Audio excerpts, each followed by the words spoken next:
เชฟโปนก้อนเนาะจะไปจักมือเนาะบ่เสียงเบิ่งก้อนนายเบิ่งเวียกเบิ่งงานนี่แหละ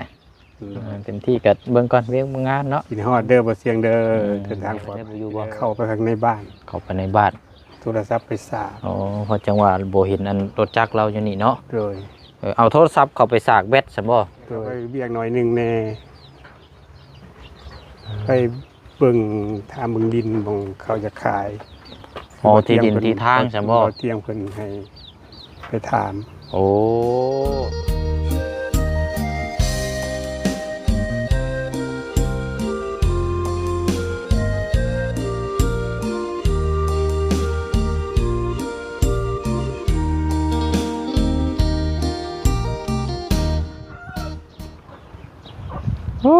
เนาะเป็นได้ไอ้เป็นได้เมื่อคืนนี่นอนซ้ำอูไว้ซ้ำอูเลยบ่ไปหน่อยเพราะว่าเมื่อคืนนี่ลมเลยเมื่อคืนนี่เนาะลมไปหน่อยลมแทนลมว่าแต่ว่ามันบ่แม่นหัวพายุใหญ่แหละพี่น้องเนาะเอาเนาะมื้อนี้ก็นี่แหละพี่น้องเนาะก่อนจะเดินทางขึ้นไปเซโปนก็แวะเข้ามาเยี่ยมมายามอัปเดตถามไทยก่อนเนาะก่อนจะเดินทางพี่น้องเนาะสำหรับทางครอบครัวของทางไอ้อาดเนาะสองพี่น้องอยู่น้ำกันนี่แหละพี่น้องเนาะกราบสบายดีและสวัสดีพ่อแม่พี่น้องเบิดสู่ขู่สู่คนพี่น้องเนาะพบเจอกันอีกคือเก่าคือเดิมเด้อเนาะสายๆเนี่ยจักหน่อยมื้อนี้พี่น้องเนาะก็ออกมาแต่บ้านนี่แหละพี่น้องเนาะก็มาเยี่ยมมายามเราเนาะก็ได้ยินว่าทางบ่เตียงทองเฮาเนาะพี่น้องเนาะก็ได้มาแจ้งยอดสมทบซื้อที่ดินแล้วว่าซั่นเนาะพี่น้องเนาะแต่ว่าบ่ฮู้ว่าสิมีเท่าไหร่นำบ่เตียงทองเนาะเมื่อวานนี้ก็ทางบ่เตียงเพิ่นก็ถามทางบ่เสียงอยู่ว่ามีงบบ่ว่าซั่นเนาะทางบ่เสียงก็เลยว่าแจ้งไปว่ายังบ่ทันได้มีหยังเนาะเดี๋ยวถามทางอ้ายเพิ่นนี่แหละพี่น้องว่าเมื่อวานนี้ทางบ่เตียงก็เข้ามาช่วงค่อยค่ำลงแรงเดี๋ยวถามเบิ่งเนาะงบประมาณนี้มีเท่าไหร่แล้วเนาะหลักๆเลยก็ที่ดินที่ทางนี่แหละพี่น้องเนาะให้เรามีที่ดินที่ทางถึงบ่ใหญ่บ่กว้างก็ซ้ำหม่องนี่ซ้ำนี่ซะพี่น้องอีกเนาะซ้ำให้หน้าให้นึงนี่ซะประมาณ10 คูณ 10นี่ก็ได้เนาะสำหรับปุกกระต๊อบอยู่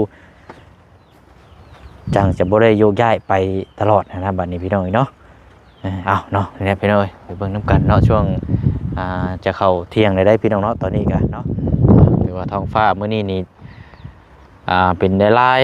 เนาะรอบเช้านี่ฝนตกได้พี่น้องเอ้ยฝนตกปล่อยปลายลงมาเนี่ยจักหน่อยเนาะโดยสบายดีเป็นยังไงเนาะซ้ำอูสมมติจะว่านะโดยเป็นเสียงสังกะสีกับเพราะเสียงสังกะสีว้าโถปิงนวลอยู่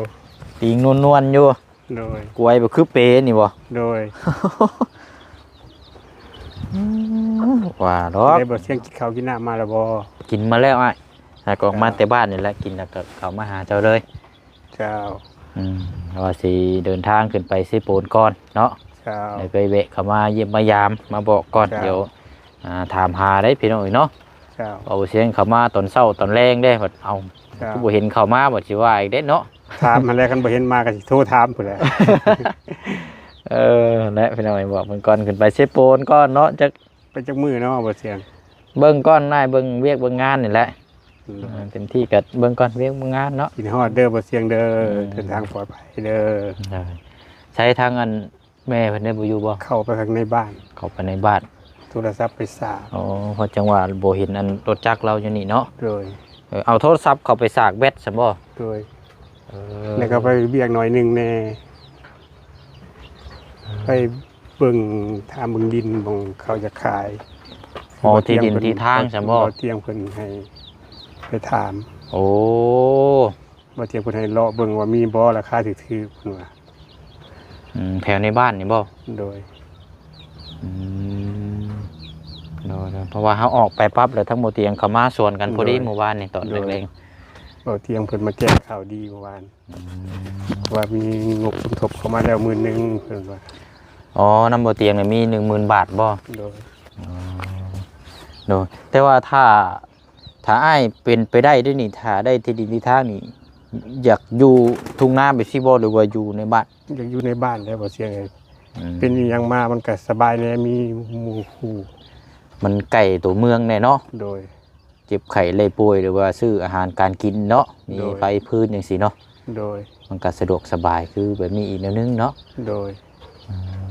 แต่ว่านี่ก็สะดวกสบายก็คนละแบบเนาะคนละแบบ คือคนละแบบ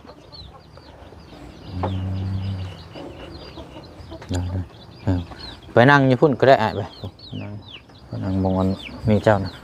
กินแล้วบ่เจ้าเข้า กินแล้วบ่เสียง โอ้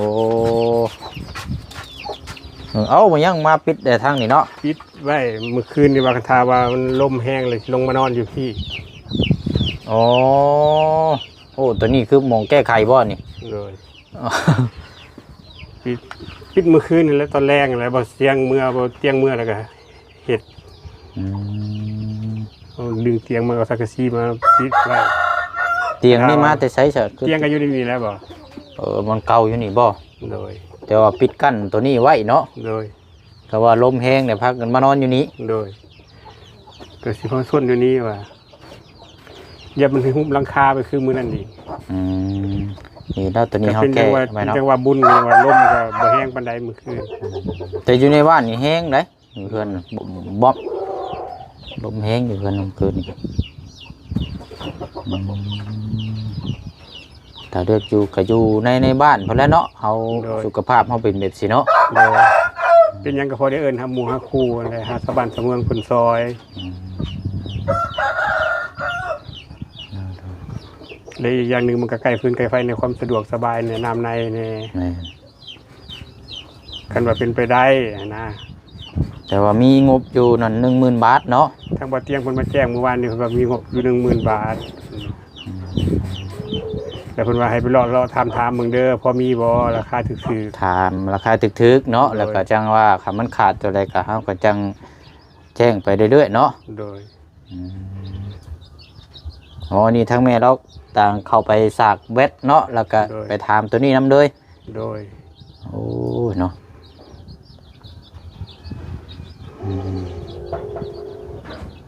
แล้วพี่น้องเนาะได้ก็อยู่ได้อยู่บ้านพุ่นแหล้วเนาะมันจังสะดวกสบายเหมาะสำหรับเราก็เป็นสุขภาพร่างกายเรานี่แหละ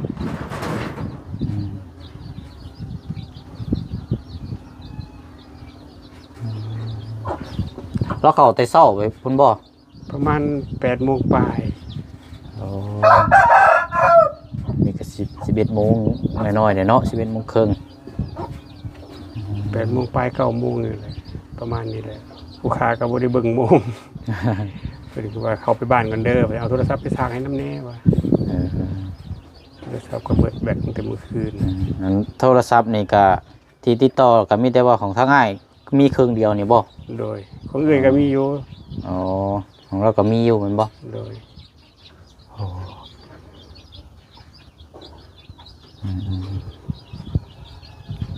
นี่แล้วเนาะเบิ่งถามเบิ่งเนาะแต่ว่าหากถามว่าพอบ่มันบ่พอหรอกที่10,000เนาะแต่ว่าให้ไปถามมาเบิ่งเนาะว่าเท่าใดกว้างยาวเท่าใด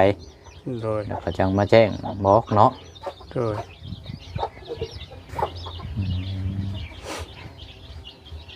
ประมาณจัก10 คูณ 10เนาะจังกะ เท่าใดก็ได้นะบ่เสียงแล้วแต่ทางผู้ใหญ่ใจบุญเพิ่นเมตตามาผู้ค้าบ่ได้ว่ากว้างว่าหอมบ่ได้อยากได้เท่านั้นเท่านี้ แต่ว่า บ่ได้ว่าเอาจังซั่นมีแต่ว่าแล้วแต่ทางผู้ใหญ่ใจดีเพิ่นเมตตาสงสารมาแนวใดก็ได้ผู้ค้านะ แต่ว่าเฮาแต่ว่ามันแต่ว่ามันแพงเกินหั่นนะคันว่านั่นก็เอาประมาณจัก10 คูณ 10แล้วเฮาก็ปลูกกระตูบอยู่เนาะประมาณจักเดือนจัก6หรือว่า9ซะเนาะ โดยแล้วแต่ผู้ใหญ่ใจบุญเพิ่นเมตตาสงสารเพิ่นเล็งเห็นเพิ่นเฮ็ดให้จังได๋ก็เอาจังซั่น สนอรอรุ่นเบิ่งเนาะ โดย ถามเบิ่งหลายหม่องหลายบ่อนเนาะ โดย ทางอันอ้ายนี่กับทางเอิ้นมันก็มีขึ้นสำนวนครัวหยังจะดีอยู่บ่ ทั้งผู้ค้านี่ขึ้นอยู่เมืองซน มาแต่เมืองซน โดยบ้านพ่ออยู่พุ่นเด้แต่ยังน้อยขึ้นไปแต่ยังน้อยอยู่พุ่น อืม แต่เข้าไปบวชพุ่นนะ บัดนี้อันทางแม่ได้จ้ะทางเอื้อยเรา ทางเอื้อยจักบ่ได้ทันได้ถามเพิ่น อืม เพิ่นย้ายมาแต่ละบ้านดงดอกไม้หรือยังก็บ่ฮู้หม่องบ้านผัวเก่าเพิ่นน่ะผู้เสียนะเพิ่นย้ายมาขึ้นอยู่พี่แล้วบ่หรือว่ายังบ่ทันได้ย้ายก็ยังบ่ฮู้ เพราะว่าถ้ามันมือหนีมืองามเนาะมันก็ต้องใส่ตัวนี้น้ำอยู่แล้วนะ โดย คือสมุนครัวนี่แหละซึ่งเป็นใบซื้อขาย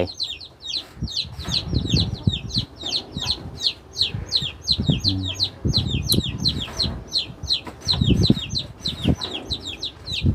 ไก่น้อยขาหักขาปีเบิด เอ้าเป็นนี่ได้นะคือว่า เหยียบไฟบ่เสียงเลย เหยียบไผ่ โดย อ้าว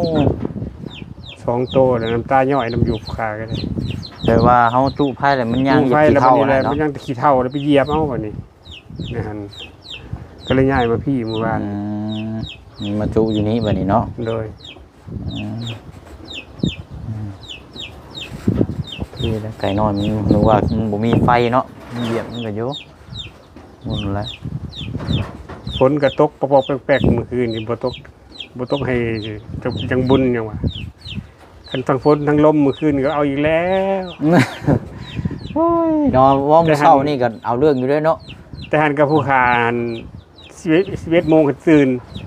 แล้วก็มานอนฟังเสียงตะกี้ดังคุ้มค่ำมันลมก็อื้ออยู่จน3 โมงยังค่อยได้นอนอีก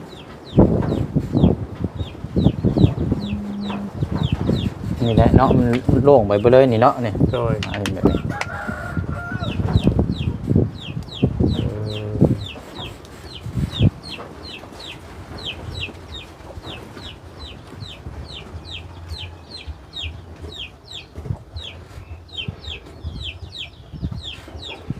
บ่เสียงขึ้นบ้านหนองปูนาบ่บ้านหนองปูนาแล้วบ่เสียง โอ้ยแล้วไว้แล้วโอ้ยอาทิตย์ปลายแล้วเรียบ งา ร้ ม อย ใน แล้ว บ้านนั้น โอ้ยงามแล้วก็เน้นหนาแล้วก็ โดย หนาทาวอนกันจะเป็นงามแล้วหลายปีแล้วประมาณอาทิตย์ปลายแล้ว โดยดีใจน้ำเพิ่นได้ คนได้อยู่เซฟโปนมาแล้วก็จะขึ้นไปเพราะละทีมงานก็อยู่ขึ้นไปพูดหลายคนอยู่ไปเบิ่งตัวชีจักมือเบิ่งเวียกงานการนั่นแหละ โดย เอาไปนอนกระสอบยังสารปกเนี่ย กระสอบห้ สอบห้ำเกลือไก่นี่บ่ ำโดยคือเศร้าแรง อันนั้นไก่ผู้มันยังคือขังไว้สัตว์ตัวนั้น ปล่อยแล้วมันออกมาแล้วปล่อยออกมาแล้วมันตีกันบ่เสียงเอ้ย เอ้า จักสิเฮ็ดจังไดมันเมื่อยแต่พี่เฮ็ดเลยจับใส่กันกลางคืนก็เอาไปนอนเฮียงกันไว้กลางคืนตื่นเช้ามาก็ตีกันคือเก่า ก็เลยขังไว้แบบนั้นเนาะ ก็เลยได้ครั้งเลยแบบนั้นคันที่คล้ายกับจักจะได้ไร มันมีจักไก่ผู้นี่ มี3โตวผู้ใหญ่ มี3ตัว โดย ออกมาบัดตีเตะกันเนาะ โดย ขังไว้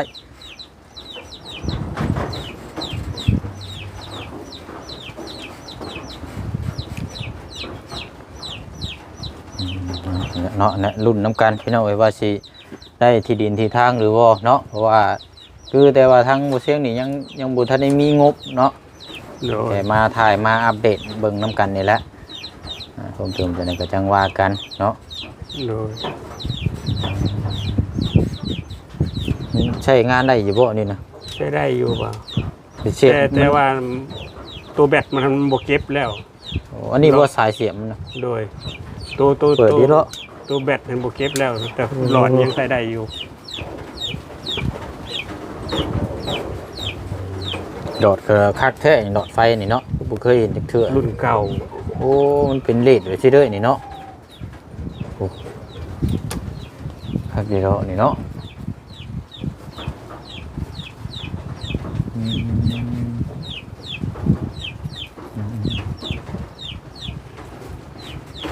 มีแต่แมงผู้เนาะเต็มอยู่ โดย นี่มันตอดได้นี่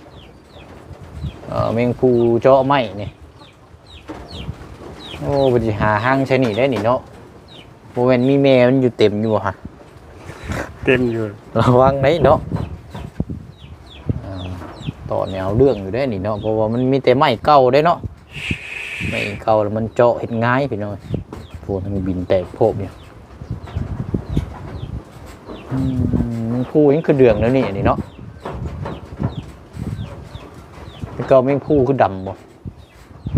ผู้เดืองบ่ระวังเด้อเจ้ามันต่ำบ่แห้งได้เนาะเป็นไข่คนแรกมันติดต่อเอาเรื่องอยู่ได้นี่มัน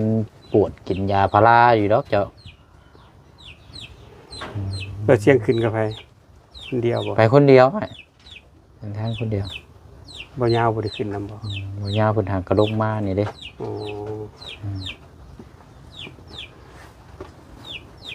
ผู้ขึ้นผู้ลงผู้ไปผู้มาและสลับกันแล้วแต่เวียกงานว่าไปอันนี้เราก็เคลียร์ทางเวียกเพิ่นซานนำแน่โดยก็แล้ว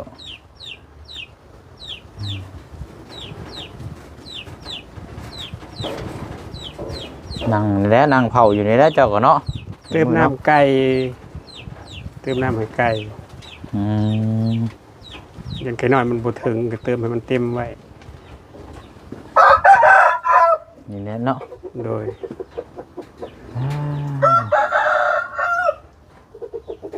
เลี้ยงเป็ดเป็ดนี่บ่มีอยู่นี่เนาะบ่มีแต่ไก่เนาะเป็ดมันเฮาบ่มีห้ำคือพอน่ะมันกินเปลืองเนาะกินหลายเป็ดหมูกินหลายเฮาผัดขาดเคินคือหมูนั่นแหละเอาพอสำนี้กันยังพอแห้งเลยทูๆไถๆไปครับบดครับอิ่มทั้งคนทั้งสัตว์เลี้ยงไว้เนาะพอบ่เงาเนาะพอบ่เงาเดี๋ยวกันคันบ่เลี้ยงมันพัดอะไรมันผูกพันคือว่าอะไรม้าก็เขาว่าสิปล่อยไปคือเขาว่าแกปล่อยได้อยู่แต่มันผูกพันแล้วเฮาก็บ่อยากเฮ็ดนะแต่ก็เลี้ยงแล้วมันก็ออกลูกไปนี่ออกลูกก็เลี้ยงต่ออีกมีผู้มาขอก็ให้ไปนั่นแหละขณะไปเฮ็ดคือคนอื่นเขานั่นแรกพอหอกพอห่มนะครับมันก็เฮ็ดได้อยู่ดอกแต่เฮาบ่เฮ็ดเฮาบ่ได้เลี้ยงมาเพื่อแบบสั้นนะเฮาเลี้ยงมาไว้เพื่อว่าอนุรักษ์เฮาหักมันเฮาแพงมันเฮาเลี้ยงไว้นั่นแหละบางอันพี่น้องเพิ่นก็ว่าคือสิบ่พออยู่พอกินแต่คือเลี้ยงหมูอันคือเลี้ยงมาคือหลายโตแท้ว่าซั่นอันนี้เฮาบ่ฮู้ได้พี่น้องแต่บ่เพิ่นบ่เช็คยัง4โตมันก็คือจะเว้าเฮาแหละเนาะโดยเฮาเลี้ยงแล้วเฮาหักเฮาแพงเฮาเลี้ยงแล้วเฮาสิไปแลกผ้าห่มเฮาบ่ได้ตั้งเป้าหมายแบบสั้นเฮาบ่ได้ตั้งเป้าหมายคือคนอื่นเขาเฮาเลี้ยงเพราะว่าเฮาหักเฮาแพงมันออกลูกมาแล้วเพิ่นมาขอเฮาก็ให้เพิ่นบ่มาขอเฮาก็เลี้ยงต่อก็เลี้ยงที่แรกก็เลี้ยงตัวดำตัวเดียวไหนบ่เสียงแม่ใหญ่และแม่ดำตัวดำตัวเดียว3ตัวนี่ก็ลูกเบิด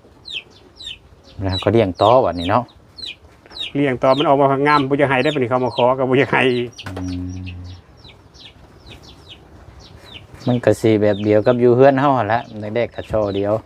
โชว์3ถึง4ก็มีแต่ให้เขาเจ้าไปเลี้ยงเอาไว้แต่ตัวแม่นั่นแหละก็ยามันบ่เสียงเอ้ยเกิดมาเป็นของเฮาก็มันขาดสิมาถูกนำเฮาเขาถูกอะไรยังบ่แล้วอยู่แต่มันก็จะไปอยู่นำเฮาก็มันก็จะคาดว่าทำบุญร่วมกันมาก็เลยมาอยู่นำกันบ่โดนอยากๆไปนำกันนี่แหละขับรถขับอิ่มกับยามันเห็นจะได้แต่มันได้เห็ดเลยได้เลี้ยงเพิ่นเลยเด้จนล่มตายหายตายจากพุ่นแล้วเนาะโดย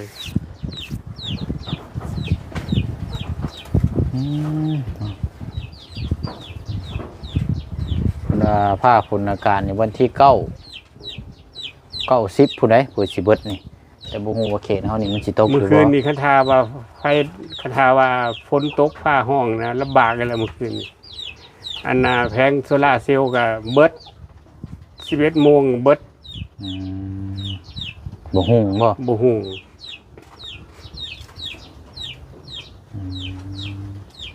คันฝนตกฟ้าห้องคือมื้อนั้นเราลำบากแห้งแล้วเมื่อคืนไฟใต้ก็บ่มี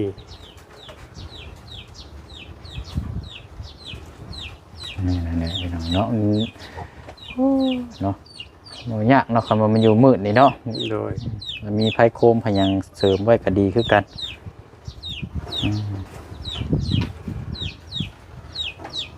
จะอีกถึงเติมผู้แรกผู้ใดสิออกมานี่กันเนาะโดยนี่แหละบัดลงมาแต่ใช้โปนหมดแล้วจังสิมาเยี่ยมมายามไม่เนาะสิถามแล้วข้าวดีมีหยังก็จังว่ากันพี่น้อยโดยอันนั้นเฮาบ่ได้ซื้อหยังมาอ้ายเด้อ อ๋อมีแต่สิเอาอันนี่แหละเงินไว้ซื้อในอยู่ในกินคือเก่านะจักมื้อใดแล้วสิได้ลงมาเด้อซื้อ ขอบคุณ เพิ่ หลาย น ๆ ก็ ด้อ เบิ่งคลิปได้ บ่ พี่น้อง เสีย เนาะอันนี้ก็โดยอ้ายเด้อไว้นี่แหละซื้อในอยู่ในกิน2คนคือเก่าเนาะ โดยขอบคุณหลายๆเด้อบ่เสียงเด้อเดินทางให้ปลอดภัยเด้อเนี่ยลงใต้ให้ปลอดภัยเด้อบ่เสียงเด้อทานมาซ้ำนี้ก็ให้ไหลเข้ามื้อทานมื้อเช้าให้ไหลเข้ามื้อแรงเด้อบ่เสียงเด้อสาธุ อันนี้พี่น้องเนาะโอ้สั่นเนาะ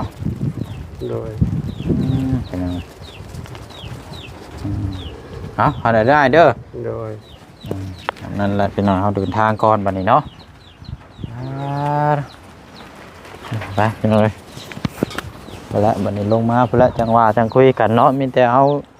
อยากให้เรามีที่ดินที่ทางกันแหละพี่น้องเนาะสมทบซอยกันโอ้ยยับออกแม่ลูกมาห้องยังนี่ไปตัวนี้ว่าจิบว่าเจ็บแข้ง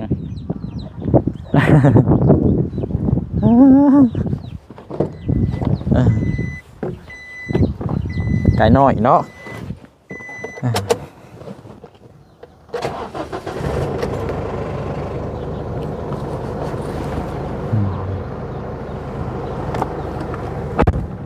ไปเนาะพี่น้อยเดินทางก่อนบัดนี้พุ่นละสิเวะเข้าหาทางน้องสองพี่น้องอีอยู่เนาะนั่นกับน้องบุญทวีสายฟ้าเพราะมันเป็นทางผ่านพอดีได้พี่น้อยเนาะนั่นก็ได้เสาบ้านเฮือนซ่านแล้วว่าซั่นเนาะมีอยู่12ต้นเนาะทางบดีมอบให้พี่น้อยโดยเสียงก็บ่ได้ขึ้นไปวันนี้ก็แวะทางผ่านก็สิแวะเยี่ยมยามทางน้องเพิ่นอยู่เนาะพี่น้องเนาะเดี๋ยวติดตามเพิ่นนํกันพี่น้องเป็นจังไดเนาะทางอ้ายเพิ่นก็โบกรถให้เลยพี่น้อยเนาะโบกรถให้แล้วเบิ่งให้เมื่อยามใดก็เนาะเนาะพี่น้องเนาะอยู่ดีมีแห้งร่ำรวยเบิดสุขุสุขคนนะพี่น้องเด้อเนาะขอตัวเดินทางก่อนบัดนี้พี่น้องเนาะพบกันในคลิปหน้าคือเก่าคือเดิมเนาะบ๊ายบายเด้อพี่น้องเด้อสบายดี